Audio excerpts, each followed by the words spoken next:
இப்பொழுது கூட 2 தினங்களாக பீகாரிலே தேர்தல் நடைபெறுகிறது. தேர்தலில் இன்னைக்கு எக்ஸிட் போல் கருத்து கணிப்பு வந்திருக்கிறது. 150 இடங்களுக்கு மேலாக தேசிய ஜனநாயக கூட்டணி வெல்லும் என்ற கருத்து கணிப்பு இன்னைக்கு வந்திருக்கிறது. சார், இன்னொரு சார், நான் ஏற்கனவே சொன்னது அண்ணா பல்கலைக்கழகத்தினுடைய சார், இப்பொழுது சொன்னது நமது முன்னாள் அமைச்சர் அவர்கள் சொன்னார்களே, வாக்கெடுப்பு 2002ஆம் ஆண்டுக்கு முன்னால் 10 தடவைகள் இது மாதிரி வாக்கெடுப்பு எடுத்திருக்கிறார்கள். இறந்தவர்களை நீக்குவதும் 18 வயது நிரம்பியவர்களை சேர்ப்பதும், அவ்வளவுதான்.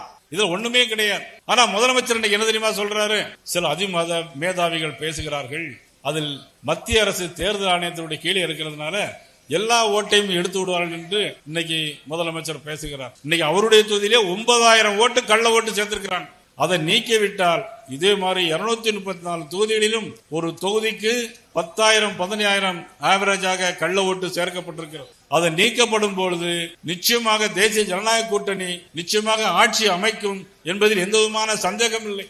தஞ்சையில் எல்லா தொகுதிகளிலும், தஞ்சை, பட்டுக்கோட்டை, பேராவணி எல்லா தொகுதிகளிலும் தேசிய ஜனநாயக கூட்டணி வேட்பாளர்கள் அது தாமரை சின்னத்தில் நின்றாலும் சரி, இரட்டைலை சின்னத்தில் நின்றாலும் சரி, தோழமை கட்சியினுடைய சின்னத்தில் நின்றாலும் சரி, எந்த சின்னத்தில் நின்றாலும் தேசிய ஜனநாயக கூட்டணி அனைத்து இடங்களிலும் அமோக வாக்கு வித்தியாசத்தில் வெற்றி பெறுவடைய சூழ்நிலை என்று உருவாக்கிறது.